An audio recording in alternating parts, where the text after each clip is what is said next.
इतिहास और तथ्य पॉडकास्ट पर स्पॉटिफाई सीजन 2 और एपिसोड 11 और भगवत गीता सीरीज नंबर 6 में स्वागत है। अगर पहले की सीरीज नहीं सुनी गई हैं, तो श्रोताओं से अनुरोध है कि जाकर सुनिए। बिल्कुल, पिछली सीरीज सुनना बहुत मददगार रहेगा। हाँ, तो आज के इस गहराई से अध्ययन के लिए हमारे पास जो स्रोत है ना, वे हमें मानव इतिहास के सबसे नाटकीय और महत्वपूर्ण क्षणों में से एक के बिल्कुल बीचों बीच ले जाते हैं। कुरुक्षेत्र का युद्ध स्थल। बिल्कुल, कुरुक्षेत्र। शंख बज चुके हैं। मतलब उन शंखों की ध्वनि इतनी भयंकर थी कि आकाश और पृथ्वी गूंज उठे और धृतराष्ट्र के पुत्रों के हृदय विदीर्ण होने लगे थे। ऐसा लग रहा था जैसे पूरी सृष्टि उस महाविनाश को देखने के लिए रुक गई हो। एक बहुत ही तनावपूर्ण माहौल था वहां। हाँ, लेकिन आज के इस विश्लेषण का मुख्य उद्देश्य ये समझना नहीं है कि युद्ध कैसे लड़ा गया या किन हथियारों का इस्तेमाल हुआ। आज हम ये समझने की कोशिश कर रहे हैं कि युद्ध शुरू होने से ठीक पहले उस महायोद्धा अर्जुन के भीतर कौन सा युद्ध चल रहा था। सही कहा। उसकी वो गहरी मानसिक और भावनात्मक स्थिति क्या थी जिसने उसे पूरी तरह से तोड़कर रख दिया था। देखिए, ये एक ऐसा क्षण है जहां बाहरी कोलाहल, जो शंखों और हाथियों की आवाजें थी, वो अचानक से एक बहुत ही गहरी आंतरिक खामोशी और दुविधा में बदल जाता है। जब दोनों सेनाएं आमने सामने खड़ी थी, तब कुछ ऐसा हुआ जो शायद किसी ने सोचा भी नहीं था। ये सिर्फ एक ऐतिहासिक घटना नहीं है, ये मानव मनोविज्ञान, भावनाओं के भारी दबाव और कर्तव्य के द्वंद्व का एक बहुत ही सटीक चित्रण है। मतलब अगर आज की भाषा में कहें तो हाँ, आज की भाषा में कहें तो ये एक इंसान के पूरी तरह से बर्नआउट या पैनिक अटैक का शिकार होने जैसी स्थिति थी, वो भी तब जब उस पर दुनिया की सबसे बड़ी जिम्मेदारी थी। चलिए इसे थोड़ा विस्तार से समझते हैं। युधिष्ठिर, नकुल, सहदेव और अन्य राजाओं के शंखनाद के बाद पूरा माहौल युद्ध के लिए तैयार है। खून खौल रहा है। शंखनाद का मतलब ही है कि अब पीछे हटने का कोई रास्ता नहीं बचा है। बिल्कुल नहीं। कहते हैं कि रथ को दोनों सेनाओं के बीच ले चलें। तो सवाल ये उठता है कि क्या अर्जुन युद्ध की शुरुआत में दुश्मन की ताकत का अंदाजा लगाने के लिए मतलब कोई नई रणनीति बनाना चाह रहे थे? अगर हम भगवत गीता के अध्याय 1 के श्लोक 21 और 22 को देखें, तो अर्जुन का उद्देश्य कोई रणनीति बनाना नहीं था। उनके शब्द बहुत स्पष्ट हैं। हाँ, अर्जुन कह रहे हैं, संयोरुभयोर मध्ये रथम स्थापय्यम में अच्युत। हाँ, यावदेता निरीक्षे अहम योद्धुकामानवस्थितान कैर्मया सह योद्धव्यम अस्मिन रण समुद्यमे। अर्जुन कह रहे हैं कि हे अच्युत, कृपा करके मेरा रथ दोनों सेनाओं के बीच ले चलें, ताकि वो देख सके। हाँ, ताकि ये देखा जा सके कि यहाँ युद्ध की अभिलाषा लेकर कौन कौन उपस्थित है और इस महान परीक्षा में किनसे संघर्ष करना है। अर्जुन बस ये देखना चाहते थे कि धृतराष्ट्र के दुर्बुद्धि पुत्र यानी दुर्योधन, उसे प्रसन्न करने के लिए कौन कौन से लोग यहाँ अपनी जान दांव पर लगाने आए हैं। एक तरह से ये एक योद्धा का वो क्षण था जहां वो अपनी तलवार उठाने से पहले अपने दुश्मन की आंखों में देखना चाहता है। बिल्कुल सही कहा आपने। लेकिन यहाँ एक बात खटकती है। अर्जुन कृष्ण को अच्युत कहकर क्यों बुला रहे हैं? मतलब कृष्ण तो पूरे ब्रह्मांड के स्वामी माने जाते हैं, लेकिन इस रथ पर वे एक ड्राइवर, एक सारथी की तरह बैठे हैं। क्या इस अच्युत शब्द का इस विरोधाभासी स्थिति से कोई गहरा संबंध है? यहाँ जो बात ध्यान खींचती है वो है इस शब्द का बहुत ही गूढ़ अर्थ। स्रोतों में दिए गए तात्पर्य का ये एक बहुत महत्वपूर्ण हिस्सा है। बताइए। अच्युत का अर्थ है जो कभी गिरता नहीं या जो अपनी स्थिति से कभी चुकता नहीं है। यद्यपि भगवान कृष्ण साक्षात परम भगवान हैं, फिर भी वे अपने भक्त के लिए एक सारथी की भूमिका निभा रहे हैं और आज्ञा का पालन कर रहे हैं। बिल्कुल। परम स्थिति में होते हुए भी भक्त के प्रति उनका जो प्रेम और सेवा का भाव है, वो कभी कम नहीं होता। वे अपनी उस महानता से कभी नीचे नहीं गिरते, भले ही वे एक सेवक का काम कर रहे हों। इसीलिए उन्हें अच्युत कहा गया है। ये बहुत सुंदर है। मतलब ये दर्शाता है कि भगवान और भक्त का रिश्ता कितना अनूठा होता है। हाँ, जहाँ बड़ा और छोटा होने का सारा अहंकार मिट जाता है। लेकिन इसके बाद जो होता है वो और भी हैरान करने वाला है। अर्जुन ने कहा कि रथ को बीच में ले चलिए। कृष्ण चाहते तो रथ को कहीं भी खड़ा कर सकते थे, किसी भी सामान्य सैनिक या टुकड़ी के सामने। सही बात है। लेकिन संजय, जो धृतराष्ट्र को आंखों देखा हाल सुना रहे हैं, वो कुछ और ही कहानी बयां करते हैं। कृष्ण रथ को एक बहुत ही विशिष्ट जगह ले जाते हैं, क्या ये महज एक इत्तेफाक था? बिल्कुल इत्तेफाक नहीं था। संजय का विवरण रोंगटे खड़े कर देने वाला है। श्लोक 24 और 25 में वे बताते हैं, एवं मुक्तो हृषिकेशो गुडाकेशेन भारत सेनयोरुभयोर मध्य स्थापयत्वा रथोत्तमम्। भीष्मद्रोण प्रमुखतः सर्वेषां च महीक्षिताम् उवाच पार्थ पश्यैतान् समवेतान् कुरु नीति। अर्जुन के कहने पर भगवान ने दोनों दलों के बीच उत्तम रथ को ले जाकर खड़ा कर दिया। लेकिन कहाँ? ठीक भीष्म, द्रोण और अन्य राजाओं के सामने। और फिर कहा, हे पार्थ, एकत्र सारे खुरुओं को देखो। यह एक बहुत बड़ा मनोवैज्ञानिक दाव लगता है। कृष्ण जानबूझकर रथ को पितामह भीष्म और गुरु द्रोणाचार्य के सामने क्यों ले गए? वे तो अर्जुन के सबसे प्रिय और आदरणीय थे। यहाँ श्लोक में जो दो नाम इस्तेमाल हुए हैं, गुडाकेश और ऋषिकेश, क्या ये इस सवाल का जवाब देते हैं? बिल्कुल। इस पूरी घटना का रहस्य इन्हीं दो शब्दों में छिपा है। गुडाका का अर्थ है नींद या ज्ञान, और जिसने इन दोनों को जीत लिया है वो गुडाकेश है। अर्जुन को यहाँ गुडाकेश कहा गया है क्योंकि वे कोई साधारण इंसान नहीं थे। हाँ, वे अज्ञान से ऊपर उठ चुके थे। और दूसरी तरफ कृष्ण को ऋषिकेश कहा गया है। ऋषिकेश मतलब? ऋषिकेश का अर्थ है सभी इंद्रियों के स्वामी। भगवान कृष्ण अर्जुन के मन की बात, उसके मन के अंदर चल रही उथल पुथल को पूरी तरह समझ रहे थे।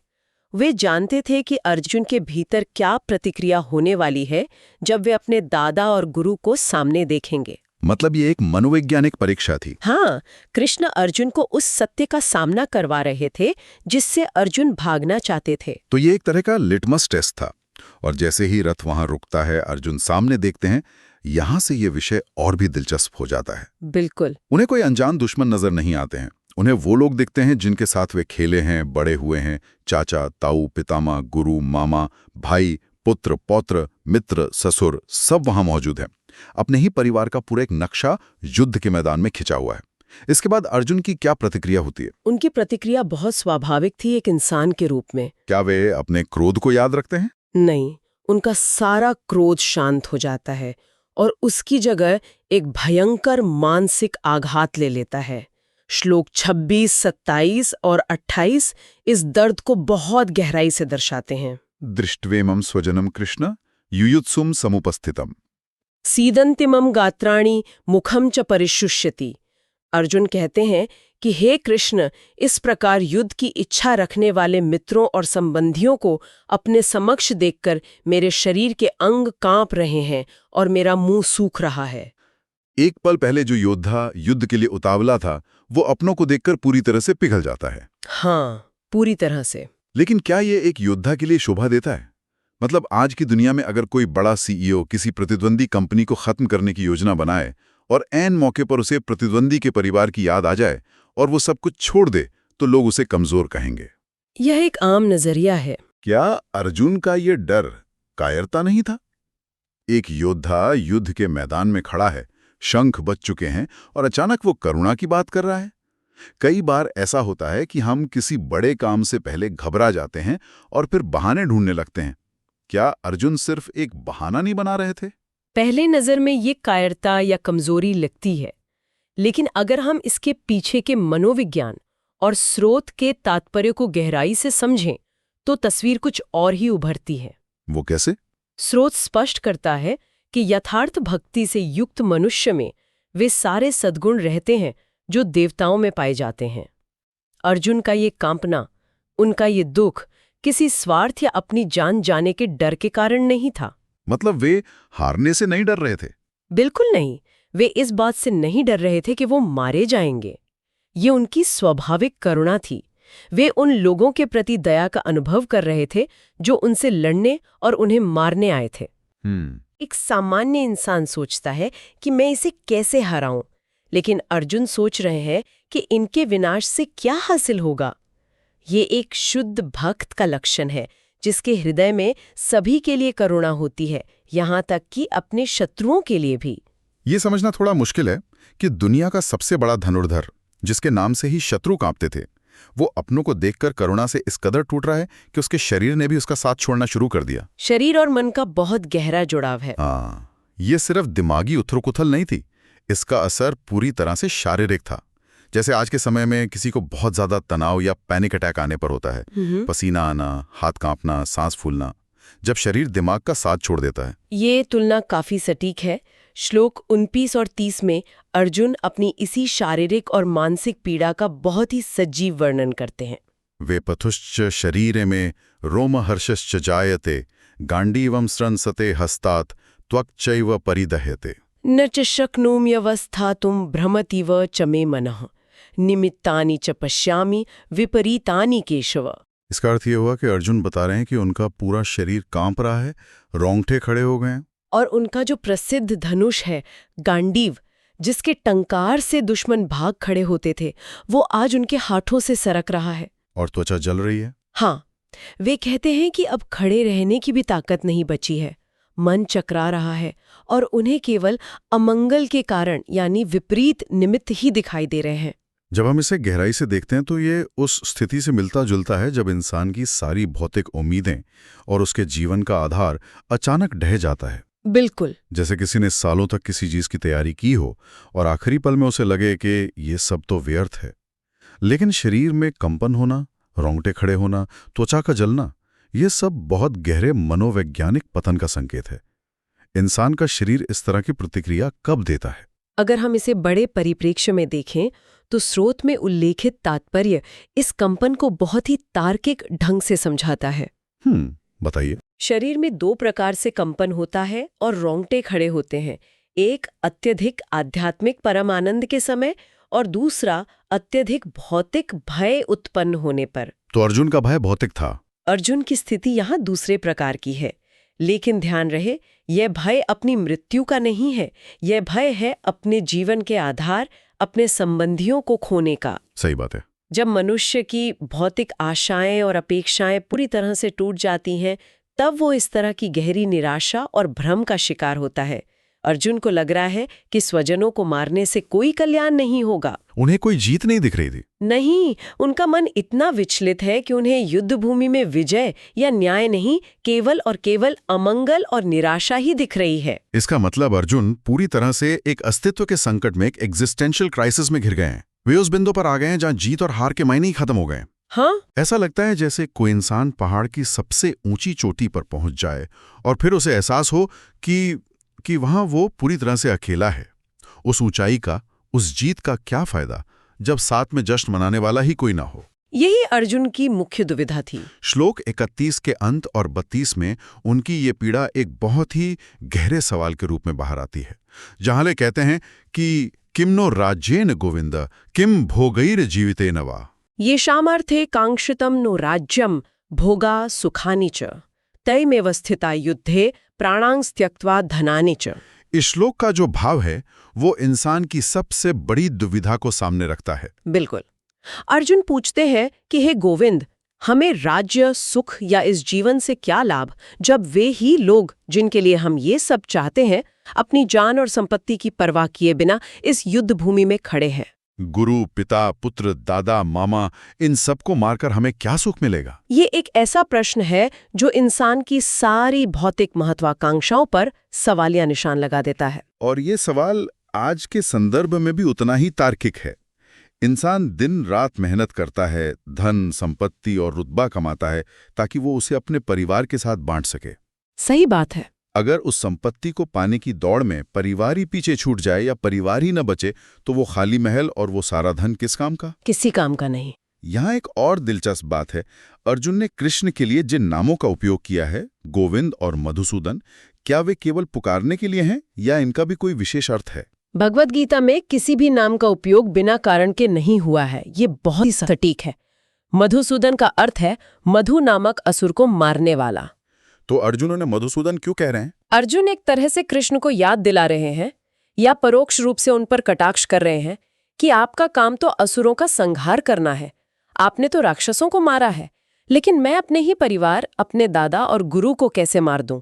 क्या वे असुर हैं? ये बहुत ही गहरा कटाक्ष है। और दूसरा नाम जो उन्होंने लिया वो है गोविंद। गोविंद का अर्थ है जो गायों और इंद्रियों को प्रसन्न करने वाला है। अर्जुन यहाँ बहुत ही चतुराई से लेकिन गहरे दुख में ये नाम ले रहे हैं। तो क्या अर्जुन ये पूछ रहे हैं कि हे गोविंद, इन सबको मारकर हमारी इंद्रियों को क्या प्रसन्नता मिलेगी? बिल्कुल, क्योंकि वे इतने गहरे वैराग्य में डूब चुके हैं कि श्लोक 34 और 35 में एक ऐसा फैसला सुना देते हैं जो शायद किसी ने सपने में भी नहीं सोचा होगा। हाँ, उनका वो फैसला बहुत ही अप्रत्याशित था। वे कहते हैं, भले ही ये मुझे मार डालें, पर मैं इन्हें नहीं मारना चाहता। पृथ्वी तो क्या, तीनों लोकों के लिए भी मैं ऐसा नहीं करूंगा। ये अर्जुन के विषाद और मोह का सबसे गहरा बिंदु है। जो इंसान अपना हक, अपना राज्य वापस लेने के लिए इतनी बड़ी सेना लेकर आया था, जो इतने वर्षों के वनवास और अपमान का बदला लेना चाहता था, वो अब पूरी दुनिया का राज भी ठुकरा रहा है। स्रोत का विश्लेषण ये स्पष्ट करता है कि अर्जुन इस समय अपनी इंद्रियों की तुष्टि के बारे में सोच रहे हैं,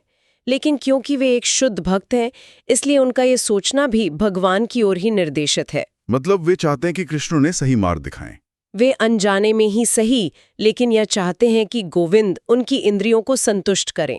हालांकि इस विशिष्ट क्षण में अर्जुन का दृष्टिकोण पूरी तरह से भौतिक बंधनों और पारिवारिक मोह से ग्रसित है। वे अपना कर्तव्य भूल गए हैं। हाँ, वे भूल गए हैं कि एक क्षत्रिय के रूप में उनका वास्तविक धर्म और कर्तव्य क्या है।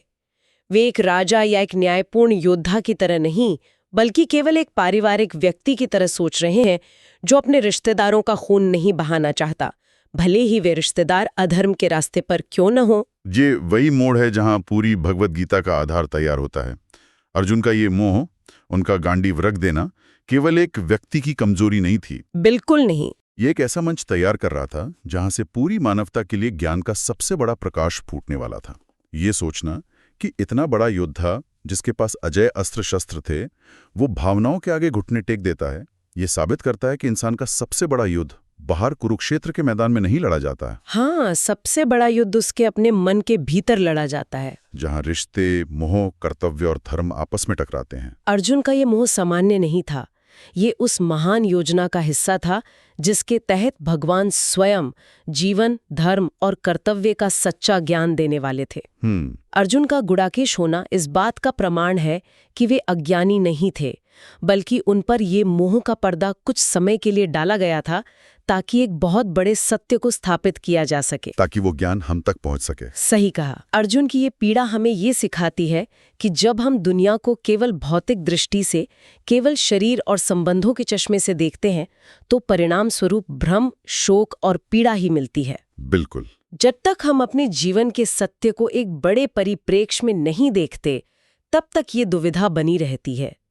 अर्जुन का ये पतन असल में उस ज्ञान के उदय की शुरुआत थी जो युगों युगों तक मानव जाति का मार्गदर्शन करने वाला था। आज के इस गहराई से अध्ययन में हमने उस यात्रा को समझा जो शंखों की गगनभेदी ध्वनि से शुरू होकर एक महान योद्धा के संपूर्ण मानसिक पतन तक पहुंचती है। हमने देखा कि कैसे अर्जुन का अछूत से रथ खड़ा करने का आग्रह, ऋषिकेश का ठीक गुरुओं के सामने रथ ले जाना और फिर अर्जुन का अपने स्वजनों को देखकर उस अकल्पनीय पीड़ा से गुजरना, ये सभी स्रोत के वे अंश हैं जो सोचने पर विवश कर देते हैं कि कैसे अपनों का मोह इंसान को अंदर से खोखला कर सकता है और कैसे एक शक्तिशाली धनुर्धर का हाथ कांपने लगता है। अब आज के इस विश्लेषण को हम यहीं विराम देते हैं, लेकिन श्रोताओं, जाने से पहले ये सोचने वाली बात है। जरा सोचिए, जब कर्तव्य और प्रेम आमने सामने आ खड़े हों, जब इंसान के अपने ही सत्य और धर्म के खिलाफ खड़े हों, तो सही रास्ता क्या होता है? ये एक ऐसा सवाल है जिसका उत्तर खोजना आसान नहीं है। अर्जुन की ये दुविधा केवल कुरुक्षेत्र के उस ऐतिहासिक मैदान तक सीमित नहीं है। ये कुरुक्षेत्र कभी न कभी हम सब के जीवन में भी आता है, जहां ये तय करना होता है कि भावनाओं को चुना जाए या फिर सत्य और कर्तव्य को। इस प्रश्न पर विचार जरूर कीजिएगा। अत्यंत आदर और सुंदरता के साथ इस पवित्र और ऐतिहासिक ग्रंथ की आज की चर्चा को हम यहीं समाप्त करते हैं। हमारे पॉडकास्ट को स्पॉटिफाई पर फॉलो करें,